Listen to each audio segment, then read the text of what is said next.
Ciri-ciri orang baik itu adalah satu, seneng ngumpul dengan orang baik, datang ke acara baik, dan betah bersama orang-orang baik.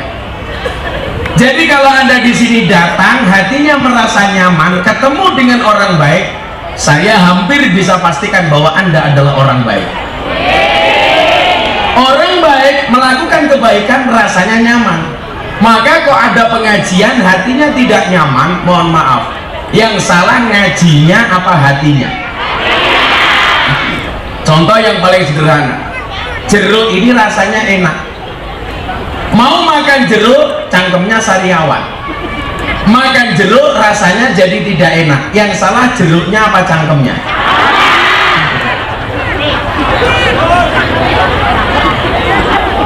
Mbak tahu apa bedanya jeruk sama kamu, Mbak? Jeruk mengandung vitamin C, kamu mengandung anak kita.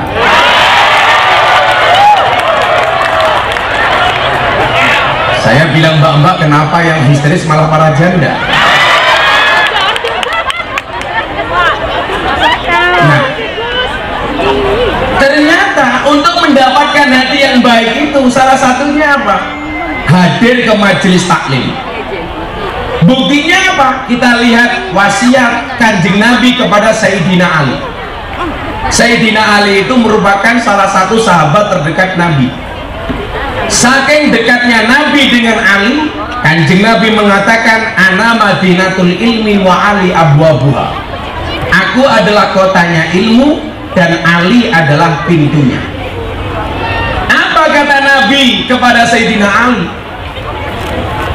Idza madu alal mar'i arba'una subahan walam yujalisul ulama qasat qalbuhu wa jasara alal kabair li'annal ilma hayatul qulub.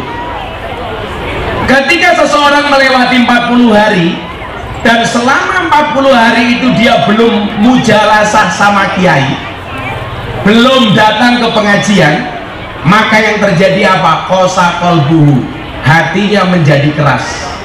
Wajah saro alal kabair, dia berpotensi melakukan dosa besar. Orang kok hatinya mulai keras, itu tanda-tanda bahwa dia tidak pernah ngaji. Para suami menasihati istri, kok susah dinasihati? Jangan-jangan istrimu jarang berangkat ngaji. Atau suami tidak pernah mau mendengarkan masukan dari istri, saya curiga, jangan-jangan dia tidak pernah ketemu dengan kiai. Gus, saya nasihati istri saya susah, kan saya imam, istri saya makmum. Jangan-jangan kamu imam yang tidak pantas di hadapan makmum. Jangan selama ini, mohon maaf, selalu menyalahkan makmum, imam merasa paling benar. Betul, Bu? Makanya ibu bilang sama suami, kalau suami tidak bisa ngajak kamu bahagia, rumah tanggamu setiap hari kok menderita, tolong katakan kepada suamimu, Mas, ini sebenarnya rumah tangga apa rumah duka? Kenapa Gus rumah tangga kok rumit? Iya, rumah tangga itu pasti rumit, karena kalau sederhana namanya rumah makan. Betul, Bu? Giling-giling oh. Saya sering ditanya, Gus, kenapa kok istri-istri di sinetron Indosiar itu kok sabar-sabar? Iya, karena dibayar. Kalau pengen istri kamu sabar ya gampang, dibayar. Betul, Bu? Kenapa? Karena perempuan itu hatinya seperti rekening bank.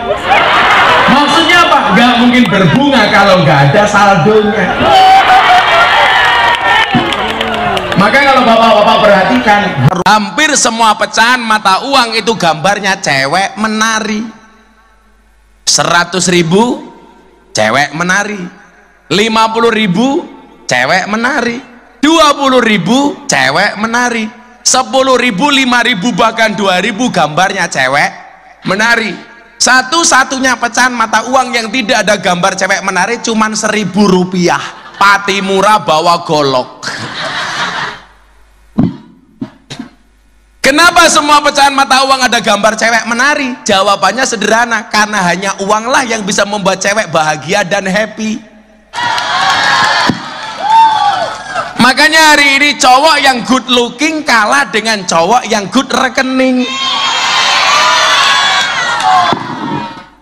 Kok cowok dia good looking sama cowok good rekening jadi satu, dia pasti dambaan para calon istri, betul? Siapa? Aku. Nah, kenapa kemudian hati ini menjadi penting, tidak boleh keras? Karena baik buruknya manusia itu tergantung kepada hatinya. Maka Nabi bersabda, di dalam tubuh manusia ada segumpal darah. Kalau dia baik-baik secara keseluruhan, kalau dia buruk-buruk secara keseluruhan. Ala wahyal qalbi. Segumpal darah itu namanya hati. Makanya baik dan buruknya manusia itu tergantung kepada hatinya. Nah, cerminan hati itu bisa dilihat dari gambaran wajah. Hati yang gembira akan disampaikan oleh wajah yang bahagia. Sebaliknya, hati yang susah akan digambarkan melalui wajah yang cemberut. Surga itu gambarannya bahagia, bahagia itu gambarnya senyuman, Pak. Neraka itu siksa, orangnya susah, gambarannya apa? Cemberut. Pertanyaan saya pada para suami, istrimu di rumah banyak senyumnya apa banyak cemberutnya? Lebih banyak senyum apa cemberut? Senyum. Demi Allah saya nggak percaya. Rata-rata perempuan di rumah itu banyak cemberutnya. Pertanyaannya, kalau rumah tanggamu setiap hari cemberut, berarti rumah tanggamu kayak surga apa kayak neraka? Neraka, Bu. Makanya kenapa kok ciri wanita soleha dalam kitab Akhlakun Nisa, salah satunya apa? Inna dzarta ilayya sarrotka. Perempuan yang baik itu bila dipandang menyenangkan. Berarti apa? Wajah yang menyenangkan itu ciri wanita soleha. Ibu mohon maaf, seharusnya wajahmu lebih menyenangkan ketika ketemu dengan suamimu dibandingkan ketika ketemu dengan kiaimu. Tapi buktinya kamu berangkat ngaji itu lebih cantik dibandingkan kamu berada di rumah, betul? Tadi ibu-ibu berangkat ngaji jam berapa? Jam 7. Mulai dandan jam berapa? Jam 5. Makanya coba dilihat bapak-bapak, mohon maaf, di sana kamu Anda lihat ibu-ibu, wajahnya subhanallah, alisnya kayak galengan. Saya itu cukup dari teori alis, Pak, bisa membuktikan bahwa istri itu tidak bisa diatur oleh suami. Alis itu buatan dan ciptaan Allah. Oleh perempuan dikerok, dilukis sendiri, seolah-olah lukisannya lebih bagus daripada lukisan Allah. Betul, Pak? Apakah hadir orangnya malam hari ini? Hadir. Biasanya jilbabnya ungu. Ungu semua. Yang jilbabnya hitam insya Allah lebih parah.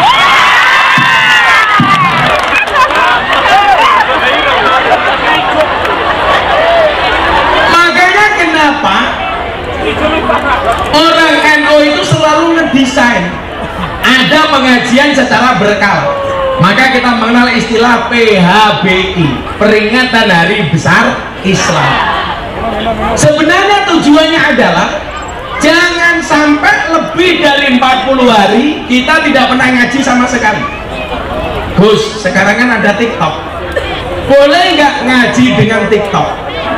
Jawabannya sederhana, boleh, tetapi hati-hati, jangan asal semua ngaji yang ada di TikTok kamu ikuti. Saya hari ini sedang mengkampanyekan orang baik itu harus berani posting. Kenapa kebaikan harus diposting? Karena kalau kebaikan tidak diposting, maka di TikTok, Instagram, Facebook isinya semuanya perbuatan dosa dan maksiat. Betul? Kenapa kok banyak kemaksiatan selalu FYP, selalu trending? Karena orang baik nggak mau posting. Maka yang trending apa? Konten cewek berjilbab ngemut es krim. Kok Gus Miftah tahu? Saya lihat. Kenapa saya harus lihat? Karena saya harus komentar, ditanya wartawan. Bagaimana saya bisa mengkomentari kalau saya tidak lihat? Begitu saya lihat, saya membayangkan yang iya-iya. Ini era yang menurut saya, mohon maaf ya Pak ya, kalau dulu itu saya selalu mengatakan begini, ikutlah pendapat ahli, jangan ikut-ikutan orang yang ahli berpendapat. Sekarang semuanya bisa berpendapat dengan cara apa? Direkam sendiri, menggunakan HP-nya sendiri, diposting sendiri. Kalau dulu, mohon maaf, tidak semua orang punya TV. Sekarang semua orang bisa punya TV. Dulu yang bisa memposting, yang bisa memviralkan hanya wartawan. Sekarang semuanya bisa jadi wartawan. Kalau dulu kiai nikah lagi takutnya sama media, sekarang semua netizen punya media. Makanya kenapa saya nggak berani nikah lagi Pak, gampang ketahuan Pak. Kalau saya mau janda Indramayu ngantri Pak.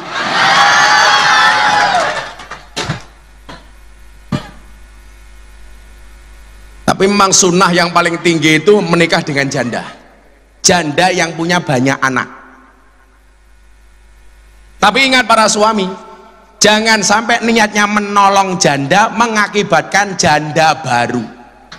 Kamu nikahi janda, istrimu minta cerai, akhirnya istrimu menjadi janda.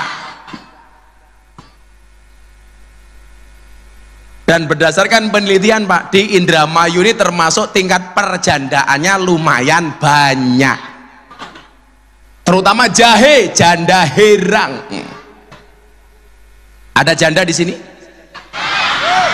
Oke, temen ya. Cowok penggemar janda itu biasanya perutnya buncit.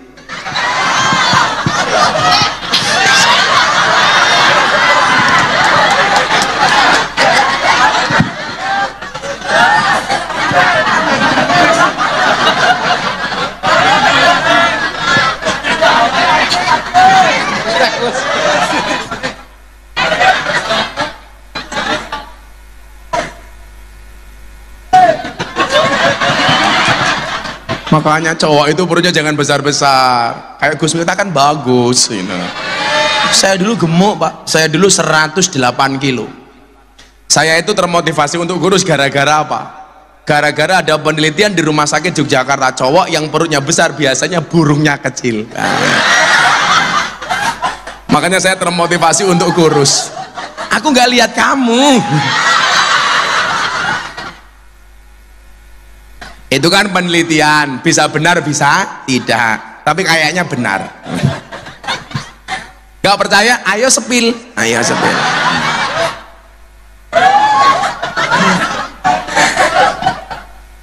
Nah, kenapa kemudian dibuat pengajian secara berkala?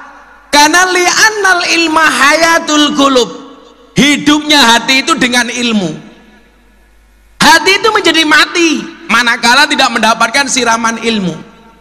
Maka kenapa disampaikan alaikum bimujalasatil ulama? Ini perintahnya, mohon maaf, alaikum. Ini wajib. Makanya faridotun ala kulli muslimin wa muslimatin. Belajar itu wajib. Alasan itulah kenapa saya sekarang kuliah lagi. Saya ambil S2 di 3 kampus. Saya ambil S2 di kampus UIN Jogja, ngambil mata kuliah perbandingan agama. Saya ambil S2 lagi di Unisula Semarang, ambil S2 bidang jurusan pendidikan agama Islam. Yang ketiga saya kuliah lagi di UNES, Universitas Negeri Semarang S2, jurusannya apa? Pendidikan seni. Tahun depan saya pengen S3. Saya pengen menunjukkan apa kepada orang-orang yang selama ini tanya sama saya, bahwa belajar itu tidak boleh berhenti. Makanya saya takjub dengan ibu-ibu yang sudah sepuh masih mau pengajian di depan panggung. Subhanallah, tongkaknya diselonjorke kayak kia. tongkake meletek-meletek.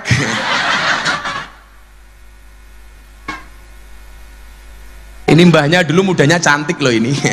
Dulu mungkin ya kayak Marsanda. Sekarang ya Markaban. Ini namanya apa? Long life education. Makanya minal mahdi ilal lahdi. Dari boyan sampai liang lahat, kita nggak boleh berhenti. Makanya kalau orang bilang, Gus, pengajian umum itu penting apa enggak? Penting. Karena banyak orang yang butuh ngaji. Walaupun mohon maaf, ngaji seperti ini tidak bisa membuat kamu alim. Tapi minimal ada ghiroh, ada semangat.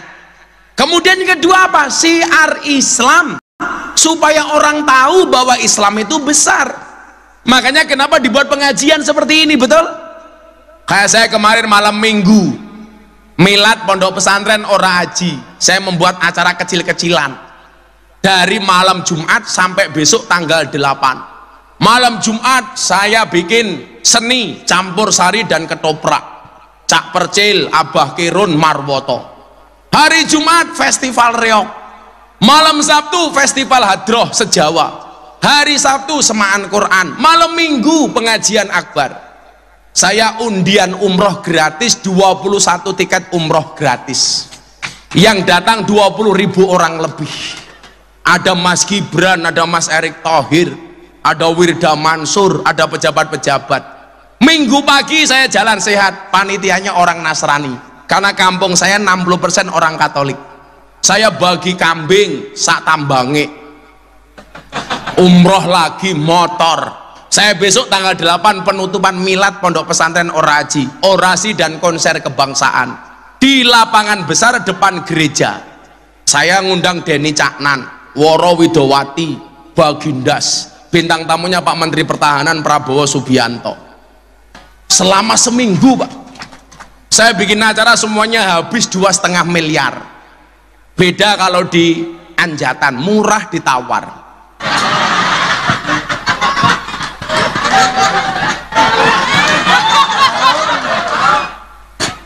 Murah ditawar, jeruknya bosok-bosok kayak gini. Kopine tutupnya pingal, kopine adem. Kan aku zizi. Saya itu paling alergi lihat warna pink, karena saya dulu pernah punya sempak warnanya pink. Masak ya kopi ini, aduh kiai ini ganteng, cangkirnya Cinderella.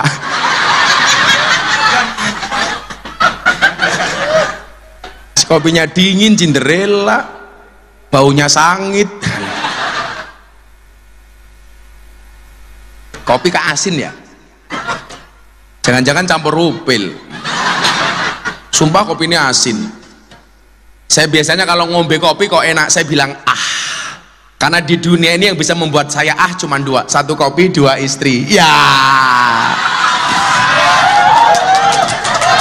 Tapi ini tidak bisa membuat karena kopinya asin. Orang percaya banser jalan kopinya asin kayak upilmu. Ayo coba diminum, ayo kamu minum. Asin kan? Kopi asin, goblok itu. Keprimen ya orang Indramayu, kopi asin, aku zizi. Ya asin kan? Iya asin. Iki masa nggak kopi banyu laut, goblok temen ya. Sangel angel.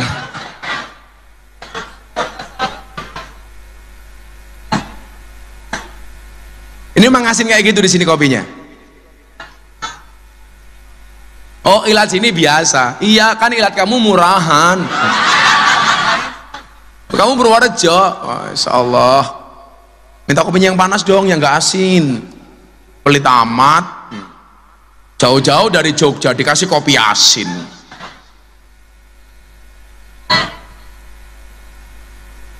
Besok tak tuntut di akhirat. Miftah, kamu pernah gak ngaji di Anjatan? Pernah. Malaikat priwe kopine asin.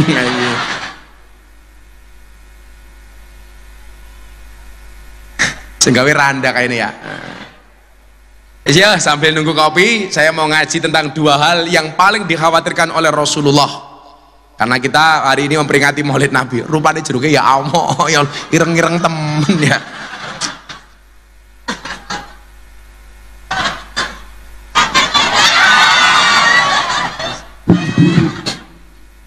Ya, selawatan dulu. Ada nadroh nggak di sini? Mana nadrohnya?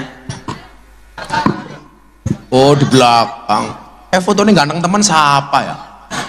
Oh, fotonya hinyong. Ya Allah, gantengnya. Eman ganteng, bojone siji. Ya kan aku setia. Karena saya punya prinsip, lelaki yang hebat bukan lelaki yang mencintai banyak wanita, tetapi mencintai satu wanita dengan banyak cara. Saya harus ngomong seperti itu. Kenapa? Karena direkam kamera. Ya Allah, bojone nyong bahaya ya. Tapi alhamdulillah istri saya sudah mau dimadu, asalkan saya mau diracun. Nggak ada